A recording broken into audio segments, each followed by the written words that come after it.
In one military camp, a man was banging on a frying pan in an attempt to wake up all the knights. Some had already woken up and were getting dressed, while others were trying to fight this awakening, not wanting to get out of bed at such an early hour. One of the knights, while putting on his shoes, began to complain too loudly that bugs had crawled into his boots, thus driving away the last echoes of his comrades' sleep. Some of the knights reluctantly got out of bed. Some stretched their muscles. One of them prayed to the gods. Another was busy with his own affairs, waking up much earlier than the others. But there was also that man who, despite the noise surrounding him, continued to sleep. After a series of misfortunes, Encrid was demoted to commander of these knights. And on that day, they all encountered the enemy. Encrid didn't have any special powers or anything like that. He managed to get into the army thanks to endless training. However, today, his end was too close. He was not special in any way. He did not wield a sword as well as he would have liked. He could not boldly face danger, and on the battlefield he had to be saved by other knights. His dreams remained unfulfilled. In this battle, while Encrid tried with all his might not to lose his life, others lost theirs to enemy arrows and swords. This guy sincerely hoped that even if everyone laughed at him and said that it would never happen, he would be able to achieve his goal. He believed that as long as he had a sword in his hands, he would be a knight. But his dream was not destined to come true. The enemy plunged a sharp blade straight into his neck. Dropping his sword, Encrid fell to his knees. He didn't even know that he would die such a miserable death. In the darkness, he saw a blue light and someone's face. Encrid stood on the surface of the water, where ripples appeared from his presence. Then the boy woke up in his bed from the sound of a frying pan being banged on. Jumping up, he grabbed his throat, wondering if it was all a dream. And the knight putting on his shoes on the next bed asked himself what was in his boots. When the man turned the boot over, he was outraged that a beetle fell out of it. Since this had happened before, Encrid looked at his comrade with concern, wondering if this was déjà vu. Once again, the commander was on the battlefield, defending himself with all his might. And for the second time, he died, struck in the neck by a sword. The same fate awaited Encrid for the third and fourth time. Every morning, the commander was awakened by screams and the sound of ladles banging on the frying pan. And each time he grabbed his neck, remembering how the enemy struck him in the neck, after which Encrid felt a burning pain and choked on his own blood. This unfortunate day repeated itself again and again. This strike was too perfect. The tip of the sword flashed before Encrid's eyes for the 17th time, and for the 17th time his life was cut short. He was on his knees, bleeding, and his opponent turned away indifferently, walking away. If Encrid had swung his sword with more force and tried harder, perhaps he could have avoided death. The ferryman of the souls of the dead held a lantern with a blue light in his hand and asked if the knight really thought so. Encrid tried to get up, and the death's assistant noted that the man tried so hard and gave up, unable to overcome the wall. The knight sat on the surface of the water and was in despair. He was angry at the carrier's words and did not want to come to terms with death. The sound of knocking on metal was heard again. Once again, Encrid woke up on a bed in a military camp. Pulling on his boot, the comrade noted that the commander had gotten up a little early today. Encrid warned Rem that there were bugs in his boots. The surprised man looked inside his boot. He then turned the shoe over, causing an insect to fall to the floor. Irritated by this, Rem hastened to crush the beetle with his bare foot. Pulling on his second boot, the man assumed that all of this was a joke from the commander and asked why it was necessary to do this. And Encrid, leaving the room, asked him to be quieter and explained that it was only a metaphor, like insects crawling into his comrade's shoes. This was the 18th time the commander had seen these dead insects. As he left the tent, Encrid wondered how many more times he would have to go through this and whether he could prevent his end. He trained with a sword since childhood. His teacher was a former mercenary soldier with a prosthetic leg. He ended up in the village by accident. The man praised Encrid and said that with his current skills, he could definitely become a knight.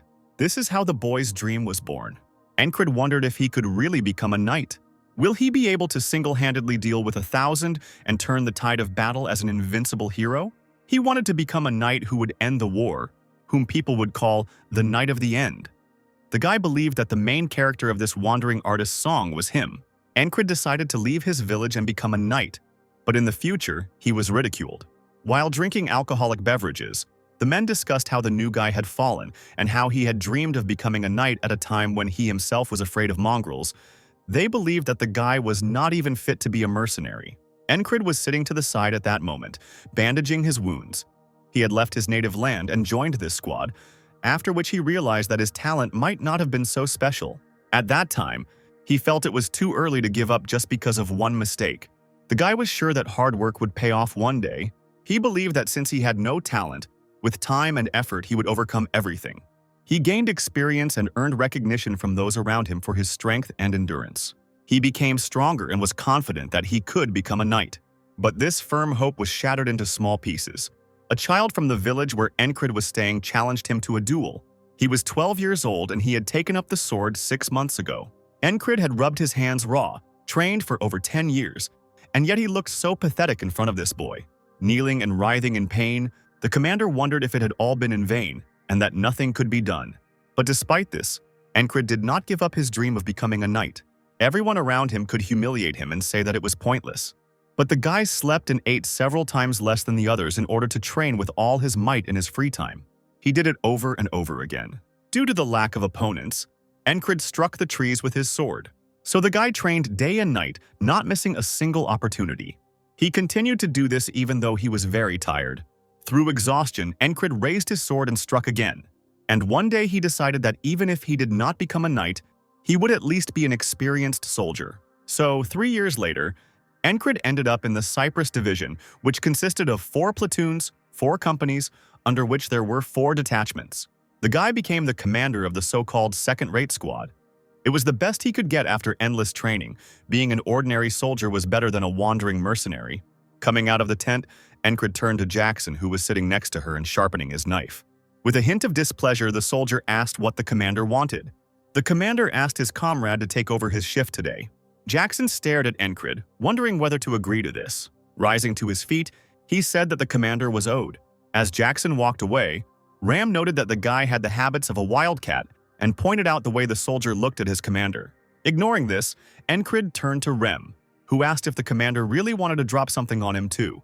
Encrid replied that he wanted to try the beast's heart again. Ram looked at the commander in surprise. The soldier asked if Encrid had surrendered last time and if he was sure that everything would work out this time. The battle between Norelia and Aspen has begun again. It was in this battle that Encrid died. He came back to life and lived that day over and over again. Even though Rem taught the commander the heart of the beast technique every time, he still couldn't lay his eyes on the tip of the sword that brought him death. But Encrid was sure that something would change today.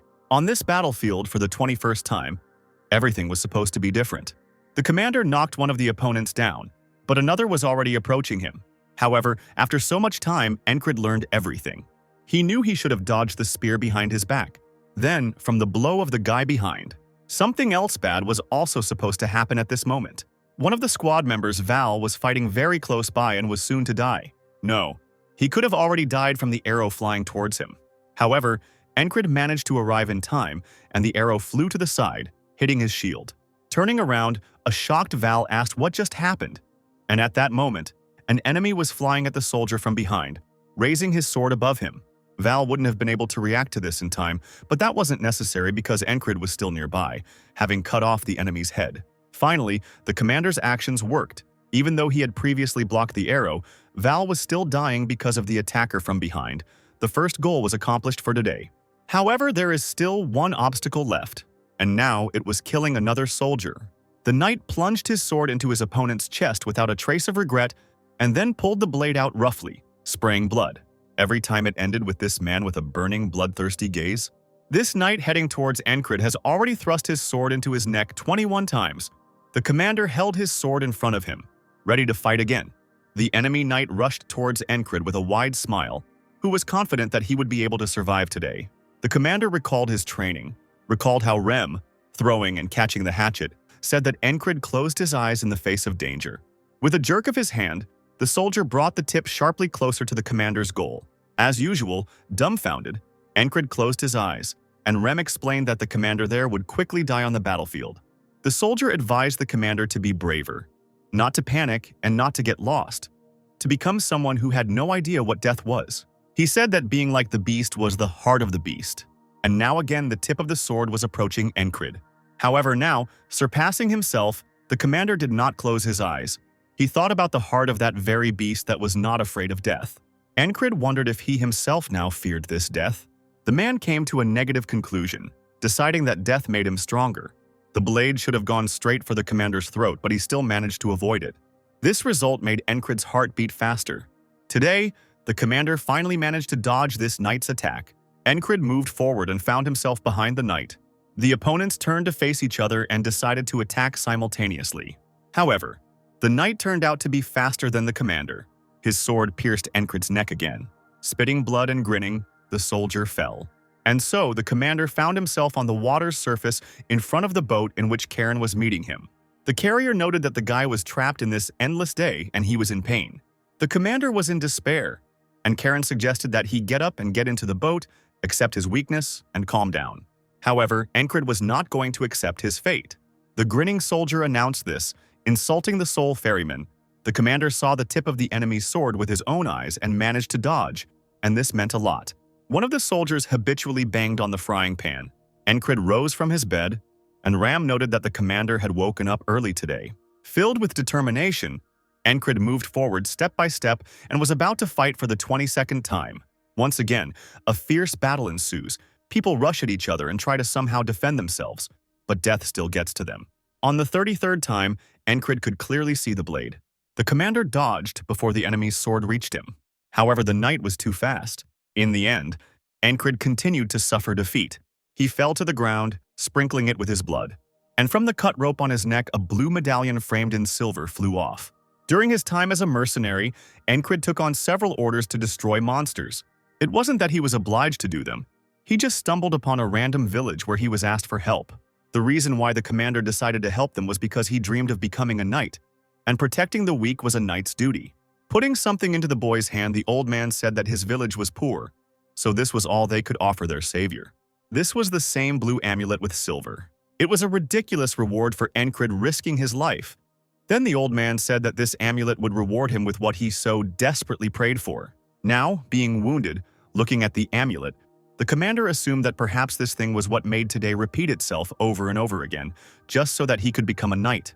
The enemy soldier said that Encrid must have been in a lot of pain. Raising his sword over the commander who was trying to get up, the enemy said that he would be merciful to him. But Encrid didn't need this mercy.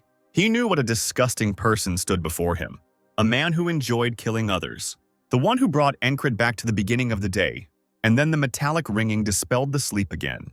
Getting out of bed and beginning to bandage his hands, Encrid told Ram that he had placed a bug in his boot. Shaking an insect out of his shoe, the disgruntled soldier asked if the commander had really gone completely crazy to have been making fun of him since the very beginning of the day. Encrid, crushing a beetle that jumped out in front of him, told his subordinate to stop chatting and leave. The commander demanded to teach him the heart of the beast. The sun shone brightly, warming the air. A bare-chested ram swung an axe. Encrid's gaze was fixed intently on his movements.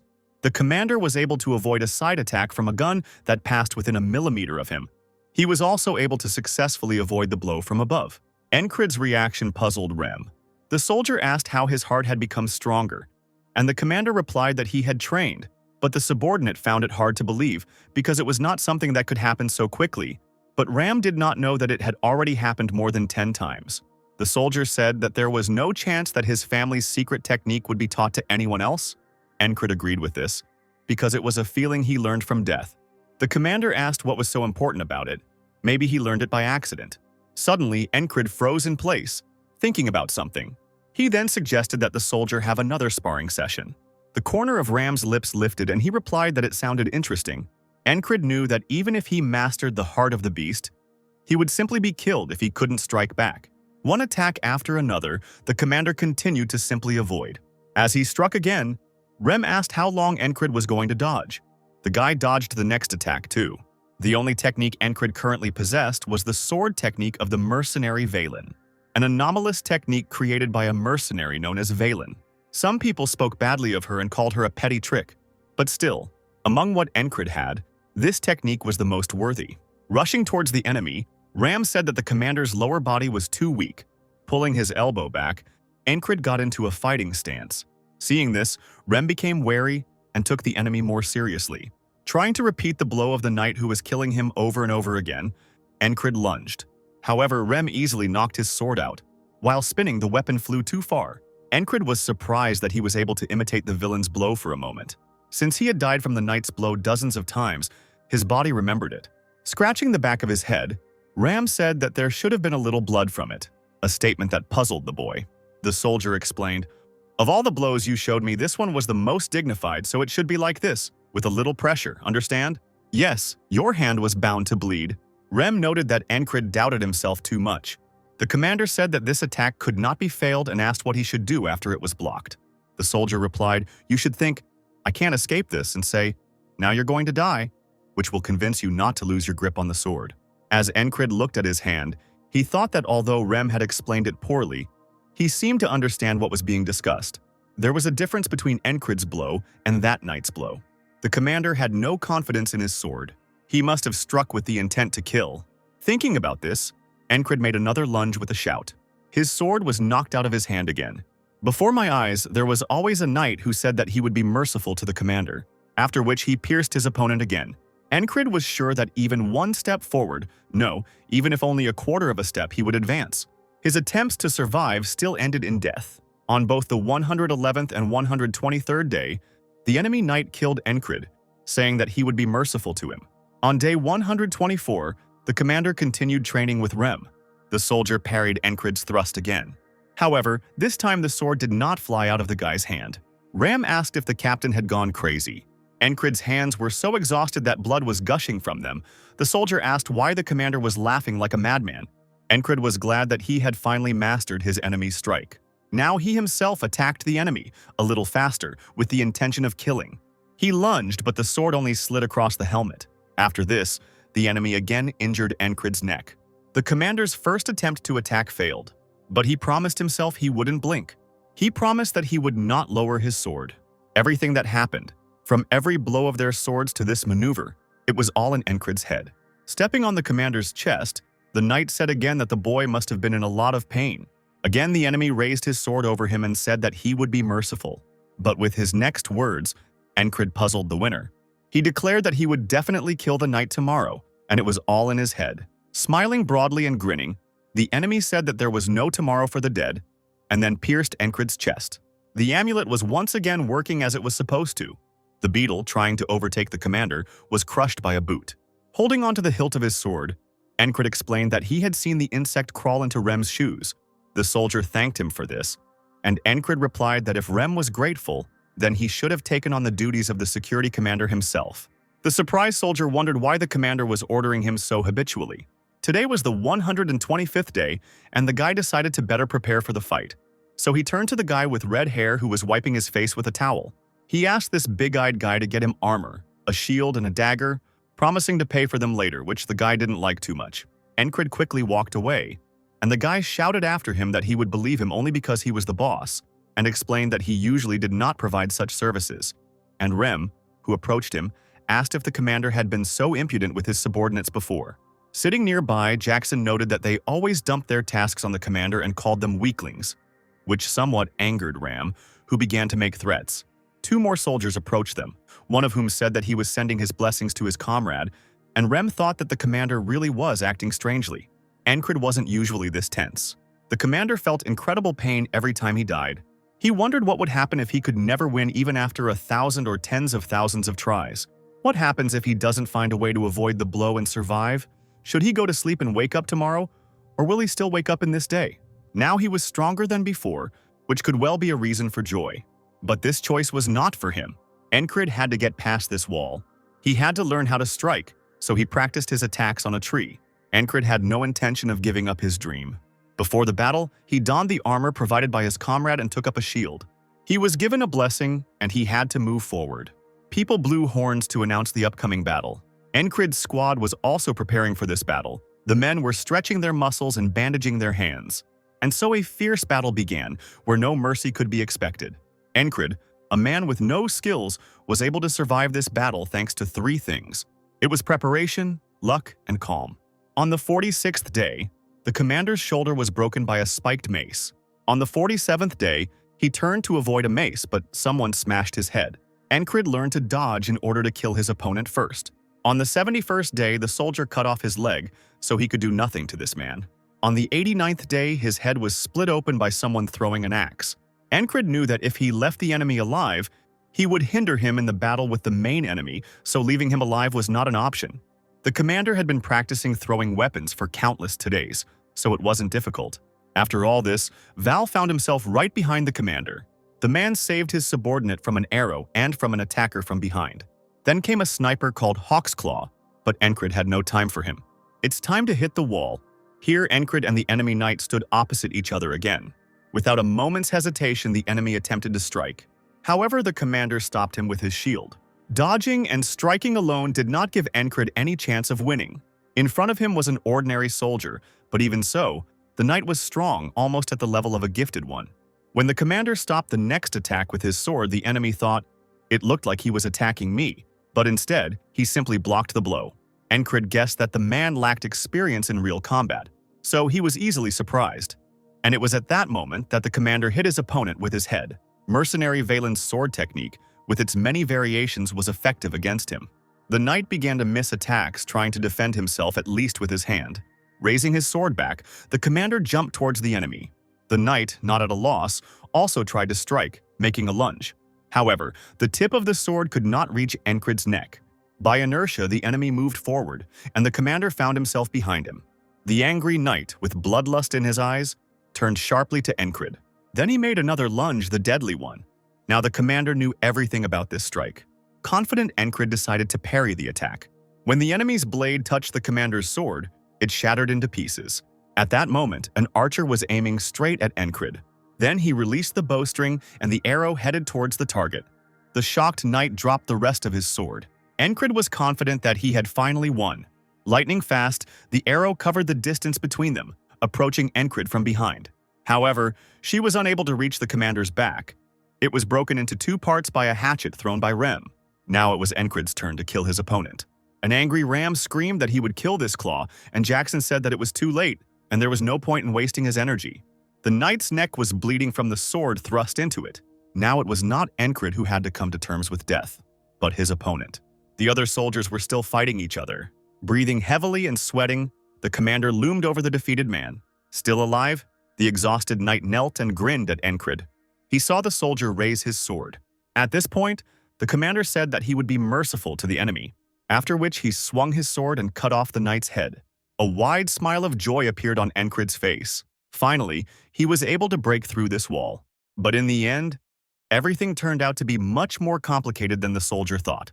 Encred was suddenly thrown back by a humanoid creature. Falling on his side and apparently breaking his arm, the boy cried out in pain. Seeing this, Rem rushed to the commander. He shouted that this humanoid was a frog. The humanoid stood next to Encred, who was lying on the ground holding his arm, groaning in pain.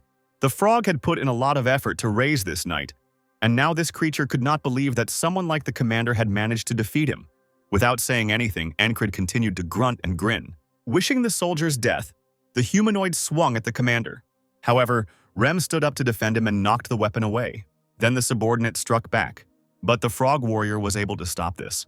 So they continued to attack each other, parrying blows. Taking advantage of the moment, one of the enemy soldiers raised a spear over Encred, intending to kill him. However, Jackson arrived in time and cut off his head. Neither the frog nor Ram could defeat each other. They pulled away from each other and stopped for a moment. Ram said that if the humanoid wanted to cut off their commander's head, he would have to go through him first. The surprised humanoid asked if it was really this weakling who was the commander, and not Ram. A warrior race the frogs were born to kill, and could either be burned with magic or pierced through the heart with a single blow. The man didn't understand why there was someone like that at this insignificant battle. To kill the humanoid, Rem had to put his own life on the line, but he still believed that the battle was worth it. Suddenly, the humanoid straightened up, coming out of his fighting stance. Then, for some reason not wanting to kill the soldier, he turned away altogether and walked away. Rem called him a coward, but sighed with relief. Jackson was flying towards another enemy warrior. Standing behind him, Rem cut off his opponent's head. One enemy was dealt with, but another one tried to attack Jackson. Destroying one enemy after another comrade from their squad approached them. The battle became more and more difficult, and the enemy soldiers seemed to never end. Encred's men huddled together as the enemies surrounded them. Encred was still lying on the ground, unable to get up. Someone commanded the army to retreat. Feeling helpless, the commander just closed his eyes. And yet this time, Encred managed to defeat his main opponent in this battle. The drop hit the water's surface, creating new splashes. And again, the commander found himself in this place where the carrier said that he was destined to live for a day. And that was all. Karen stated that Encred would not be able to cope with the walls that would appear in its path. It was his destiny to despair and give up. However, the commander did not like this. He rose, leaning on his knee. Encrid stated that walls were meant to be climbed. Karen smiled wickedly and said that he would look forward to the moment when those eyes, filled with joy and ambition, would finally lose their shine. This time the commander woke up completely bandaged and without the metallic ringing. Finally, the place of his awakening changed. He wanted to know where he was and was told that it was the hospital. Sitting next to him, a member of the 4th Squad, Rem, explained that Encrid had been sleeping for 2 whole days.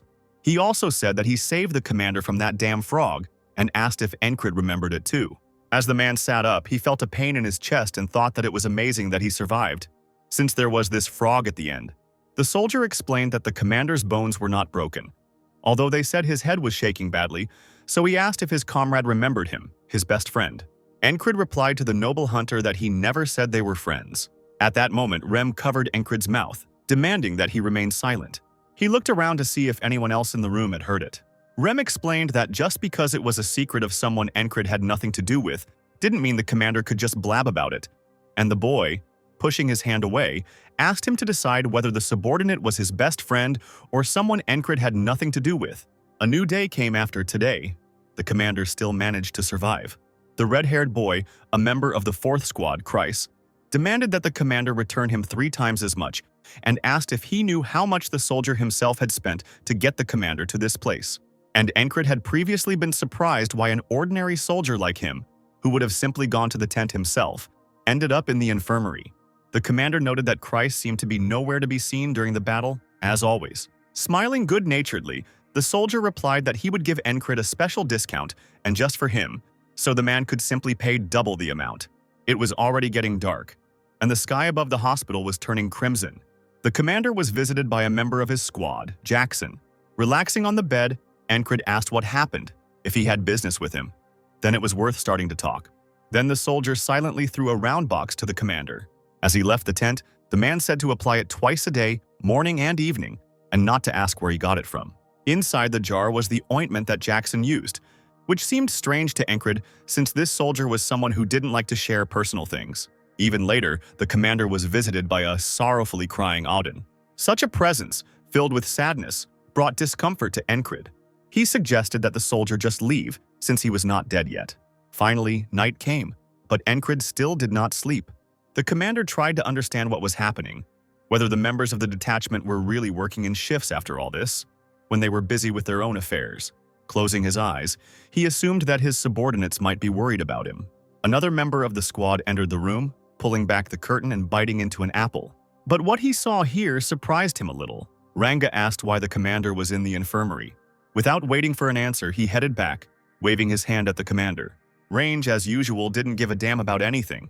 That was the kind of person he was. Besides Encrid, there were 2 more soldiers in the infirmary. One was a platoon commander from another company who entered the battle with the 4th Detachment.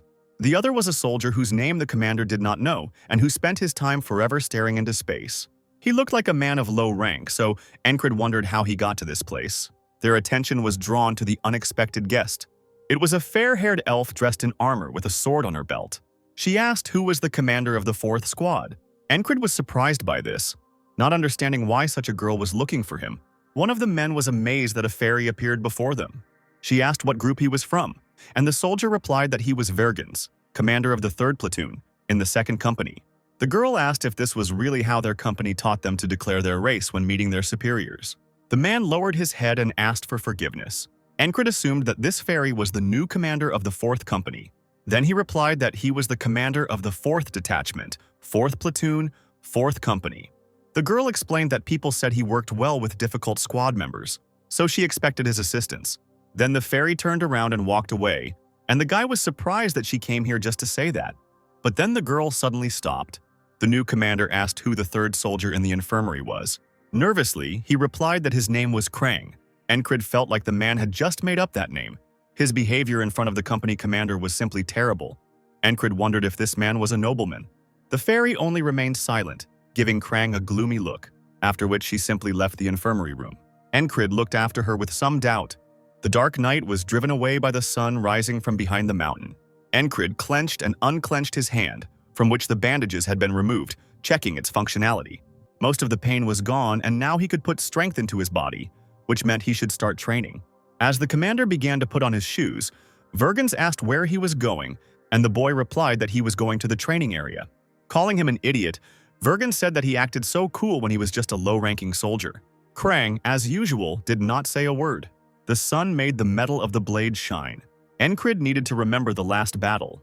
It was one of the most useful methods. The commander spent a lot of money to master it when he was young. He thought about the last-minute strike, about what would happen if his last attack failed. However, he knew that it wasn't the best idea to put his strength into just one thing. If that one attack failed, he would die. If all of Rem's axe attacks were lethal, the commander wondered what the next move would be if Encrid struck with his sword with all his might. Suddenly, someone interrupted his thoughts, noting that he had been working hard. It was Krang who noted that he didn't know what the commander was doing in the barracks.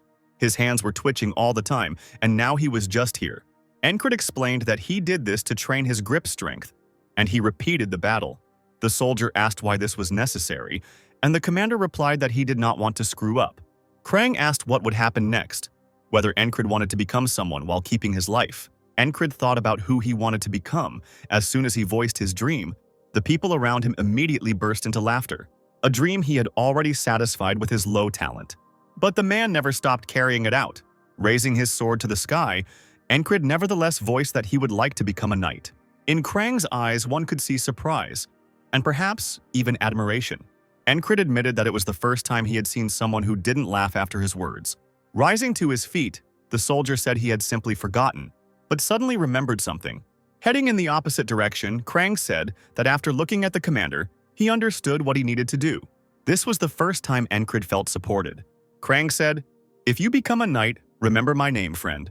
To the sounds of a musical instrument, the soldiers discussed this battle, discussed Cypriot's victory in it. Vergens was indignant that they still hadn't received their food. After waking up in the infirmary and waiting for breakfast, Encrid took a short leisurely walk instead of going to the training room, and on the way he met Jackson, who asked the commander how his injuries were. He replied that the medicine worked well and thanked his comrade. Jackson said that if the commander was grateful, he should have hurried and returned.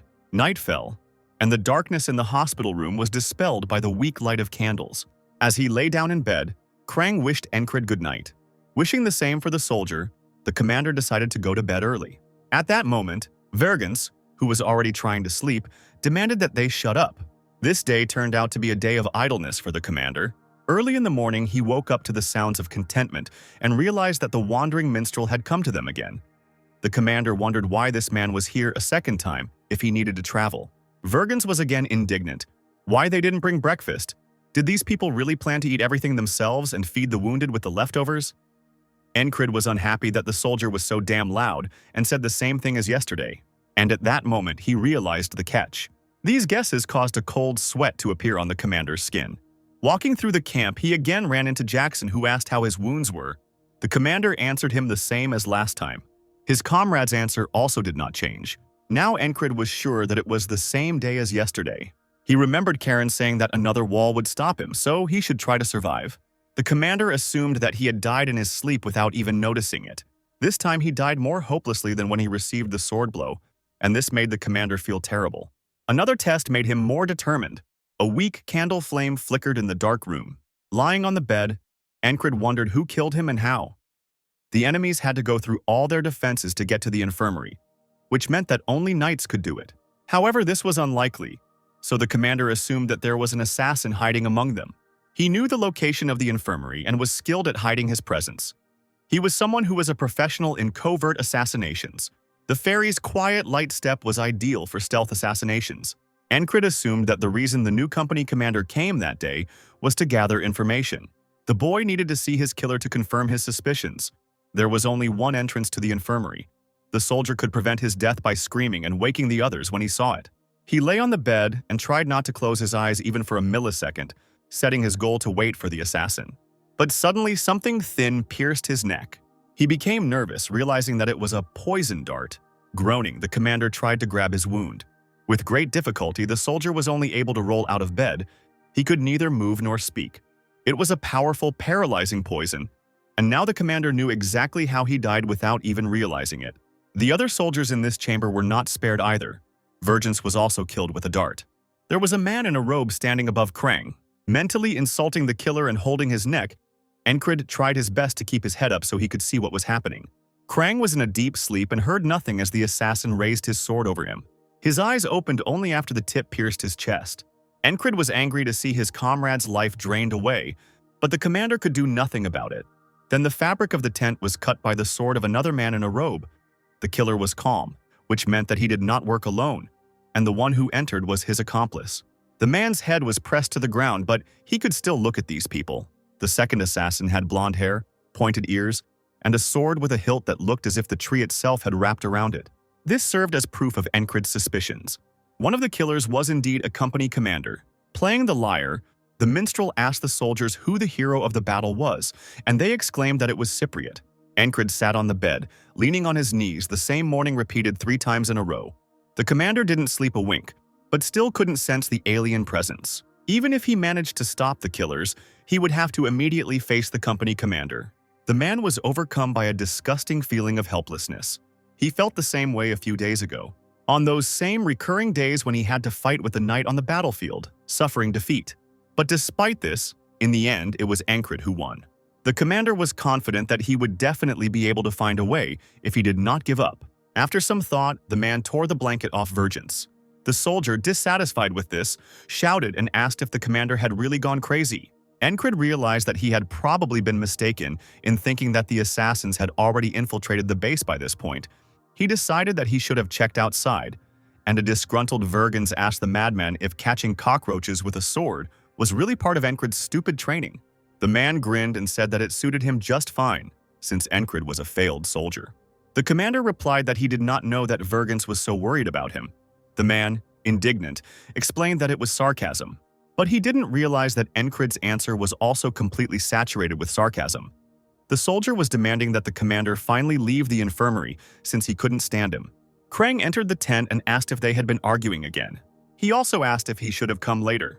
Encred replied that everything was fine and allowed the soldier to enter, and Vergence, outraged by these 2 guys, went back to bed. Encred glanced sideways at Krang, who was tidying up the bed.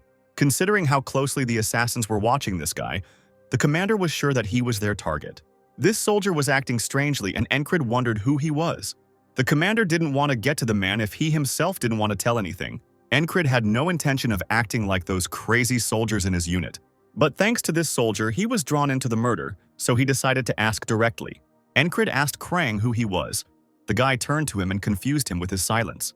The commander wondered if he had expressed himself incorrectly. Perhaps his communication skills were no different from those of Ram. After repeating Encred's question, Krang thought for a moment. Then he said he couldn't answer that question. Encred asked why this was so, and the soldier explained that it was a long story. The commander didn't know how to make the guy answer his question. Yet he accepted such an answer, which outraged Vergence. The soldier asked if they were making fun of him. He didn't understand why Encred had to ask such a thing if he was going to accept that answer anyway. Vergence stated that Krang was definitely from another country. It was enough to look at his manners. He demanded an honest answer and asked what country Krang was spying for. But just one glance from his comrade made Vergence nervous. Krang walked towards his comrade, who began to cover himself with a blanket. The soldier declared that he had never betrayed and would never betray the kingdom. It was evident in his eyes and in his movements. Krang had an aura similar to that of a knight. Vergence was indignant, stuttering. He asked if that was how one spoke to a superior in rank, in response to which the soldier only laughed. Encred doubted that this man was a knight because he was also helpless before the assassins. However, he was definitely hiding something. Encred and Krang said goodnight to each other. Vergence, as before, wanted to say something about this, but in the end he suddenly changed his mind and only coughed.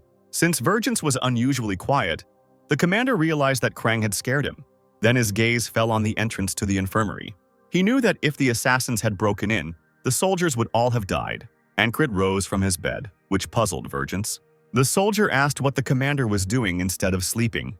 Encred replied that assassins were about to burst into the tent, and if the man wanted to survive, he had to cooperate.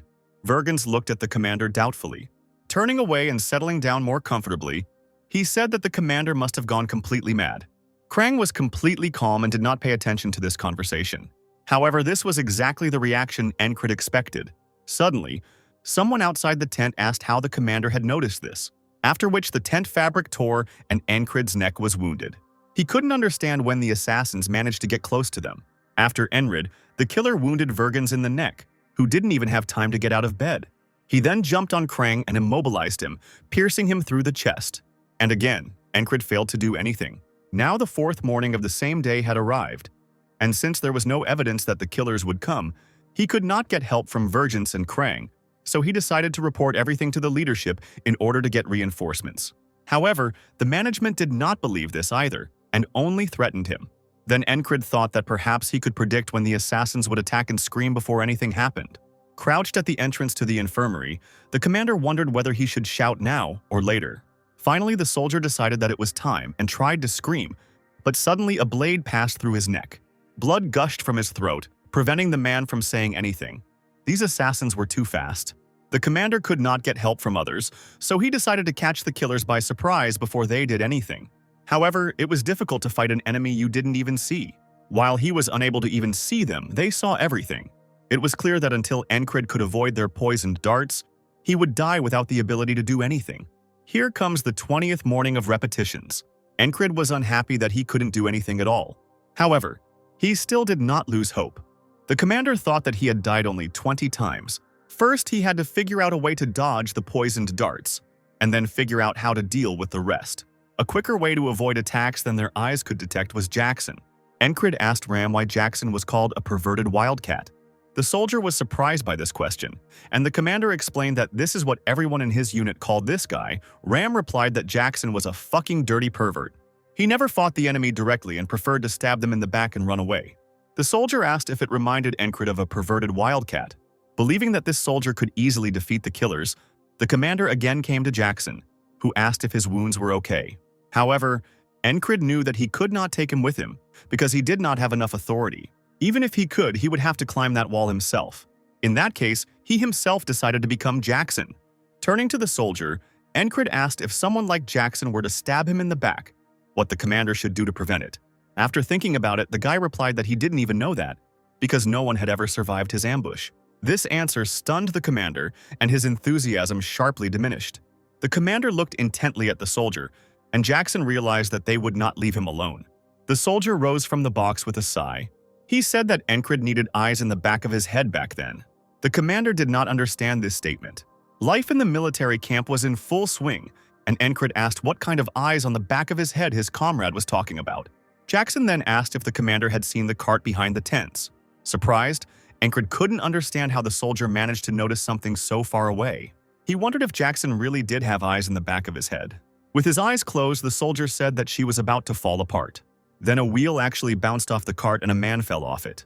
The amazed commander asked if Jackson was some kind of prophet. He asked them to stop making fun of him and asked how the soldier knew about the breakdown of the cart. Jackson replied that Encred seemed to have spent too much time with the savage. He explained that he determined this by hearing. The soldier heard the cart's axle creaking. When you hear what's going on around you, you can predict what will happen next. Encred was surprised that Jackson heard such a quiet sound because he didn't even hear the cart drive up. And the soldier said that, in fact, you didn't need your sight to understand what was happening around you. As an exercise, he suggested trying to listen to the surrounding world, concentrate and isolate sounds.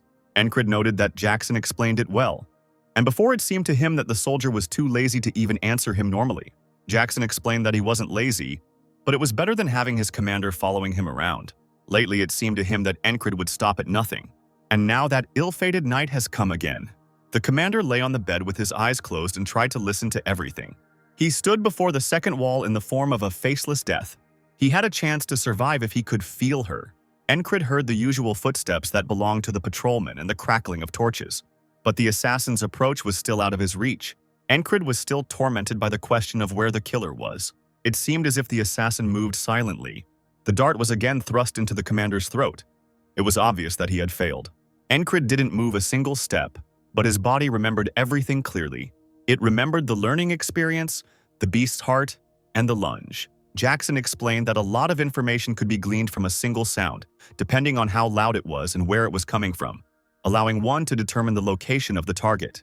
And when the commander could distinguish barely noticeable distant sounds, his ears would become a second pair of eyes. Suddenly, the soldier raised his hand and snapped his fingers. He explained that sound is a wave, and a wave spreads in all directions no matter how quiet it is. In the chaos of 1,000 sound waves, the commander had to single out just one. Walking through the noisy camp, Encred heard many sounds among the voices of soldiers talking to each other about something. He wondered what sounds were mixed in the web of waves. He needed to hear, isolate, and categorize each one. The flags still sounded like one big flag to him. He couldn't determine their exact number. From the sounds of footsteps, the commander was able to determine that 3 soldiers were closer to him, and 2 were further away. According to Jackson, the commander was trying hard to feel the waves, hear familiar and unfamiliar sounds. Suddenly, Krang called out to him, calling him Enki. He asked the commander what kind of training it was. Encred asked why Krang called him Enki. The soldier explained that such an abbreviation was quite suitable for the commander's name, although Encred himself did not agree with it, but still allowed him to be called that. He then said that he was just sitting there like a fool and asked if Krang thought it looked like training. The soldier noted that the commander would not waste time. Encred looked at Krang, who seemed to know him well enough. Unfortunately, the commander still hadn't mastered his hearing well enough, so a dart was thrust into his neck again. Encred saw again how Krang's flesh was cut by the sword. And when the blade was pulled out, the fair-haired guy was coughing up cow's cough in agony. It was the 33rd morning, and the commander was again faced with another failure. On the 34th day, the commander again heard nothing. So failure followed failure. Encred continued to sit in the middle of the camp, trying to determine the number of flags by ear. He understood that experience would not help him overcome this wall, just like heavenly providence or sudden revelation. He just had to do what he had to do over and over again. He heard a bird landing on the flag's peak. The sound was almost as quiet as the assassin's footsteps. As Encred approached him, the commander opened his eyes. The surprised soldier noted that he was trying to sneak up on the commander and asked how the man knew he was coming. Krang noted that the commander had been sitting like that with his eyes closed for a long time and asked if he had trained his attentiveness. The soldier noted that the commander was not a fool and did not waste his time. Once again, the killer tried to throw a poisoned dart at the commander. However, Encred was now trained enough to move away in time. The commander then grabbed the knife that was under his pillow. When the assassin tried to throw his dagger at him, the soldier managed to duck. The assassin who fell to the ground was frightened. He did not even suspect that anyone could resist him. The killer's face was frozen in horror, and Encred said that now this man was no longer a faceless death. Jumping to his feet, the assassin called the commander a rat. Encred realized that this assassin was clearly not as good at fighting as that death-obsessed knight. This meant that Encred could handle it quite well. The commander looked at the rest of those present. Virgins, who had not even gotten out of bed, lay unconscious due to the poisoned dart. Krang, who had jumped to his feet, was still alive and grabbed his sword, preparing to defend himself. The commander understood that he could not relax his vigilance. After all, this man whose blow Encred dodged was an experienced killer. Since the blow was useless, the assassin decided to throw another dagger at the commander. Even though Encred tried to avoid being wounded, the dagger still scratched his chest. Since the commander was still on his feet, the killer rushed towards him. At that very moment, the sword cut through the fabric of the tent, after which the company commander appeared to him. He understood that if he didn't strike first, he would die. Avoiding the assassin, Encred rushed towards the girl. However, the assassin who appeared behind him fired several darts at once, asking if the commander really had any security. The darts flew in all directions, heading towards both Encred and Krang. The alarmed Krang would hardly be able to fight this off, so he could only mechanically cross his arms in front of himself. At that moment, the fairy headed towards the assassin, passing the commander. In just one moment, the girl stopped the darts, catching them with her red cloak, thus saving the boys. Encred thought the company commander was the killer's accomplice, but it turned out she came to cover for them. Encred opened up to the assassin. He knew that, whatever the case, this was his chance. He held out his dagger and rushed towards the killer. Once close enough, the commander knocked the weapon out of the enemy's hand. Realizing his failure, the killer hurried to escape. He flew out of the tent in an instant, so the commander would hardly have been able to catch up with him. Since it was all over, the commander relaxed a little. Krang, who approached him, said that the assassin had most likely come for his soul, and the commander replied that that was what he understood. Surprised, Krang asked him how he figured that out. The commander replied that no one would hire an assassin to kill a worthless officer like him or virgins, and the fairy confirmed this. Grabbing the hilt of the sword, the girl noted that Encred was quite smart. Seeing this gesture, the commander realized that no one was supposed to know about what had happened. He guessed that the fairy had no intention of leaving witnesses. The soldier was on guard. He was already preparing to fight the new enemy. However, Krang suddenly said that he had one request. He told the company commander that he wanted there to be no deaths today. The commander could only watch the fairy's reaction. Bowing, the girl replied that she would fulfill this request. Krang also wanted virgins to be okay. He asked if the soldier was still alive, and the fairy replied that they had an antidote, so he should be okay. Encrid guessed that this girl was knowledgeable about poisons. Krang said that now they had to clean up the mess, because if people found out that a killer had visited here, there would hardly be any problems to avoid. The most important thing was that no traces were left. The commander already had a simple solution for this. In the middle of the night, the hospital was engulfed in flames. Worried soldiers carried buckets of water to put out the fire in the tent. Someone noticed the two survivors, which were virgins, still unconscious, and Encrid. Now all traces of the assassin were covered up. The rest had to deal with the consequences. Krang walked through the forest with a bag in his hand, and a fairy followed him, who said that if that squad leader had not intervened, the guy would have died. The girl asked if Krang had changed his mind because of him, and the man confirmed this, asking if she had thought Encrid was an interesting guy. In response to this, the fairy only remained silent and looked away. Krang, however, was thinking that he was trying to avoid this. The moment when the commander was training hard in the early hours of the morning flashed before his eyes. Stopping, Krang said that it must have been Enki who had influenced him so. Walking towards the sun, he said that they would meet again under appropriate conditions. Encrid managed to change the outcome of his life again. The commander stood on the water's surface in front of Karen's boat. The carrier said that he still had to meet the guy, and the guy replied that he was ready for this meeting at any moment. The commander was again faced with the repeated today. He survived a silent death and woke up to a new day. Encrid felt the presence of almost everything around him, but he did not notice that fairy. He still had a lot to do upon returning to the squad. Fortunately, the commander was not injured, so he could leave immediately. Vergens, who was sitting nearby, asked why Encrid had pulled him out of the fire. The commander was unhappy that this soldier was still picking on the fact that he was saved. Encrid did not understand how he had offended Vergens so much. The commander explained that he had saved him because they were comrades, and asked if another reason was needed. After these words, Vergens felt disgusting. After all the bad things Encrid said, the commander, without thinking, pushed back the date of his death, for which the soldier called him a selfless bastard. He then asked if the commander was returning to the detachment, to which the man answered positively.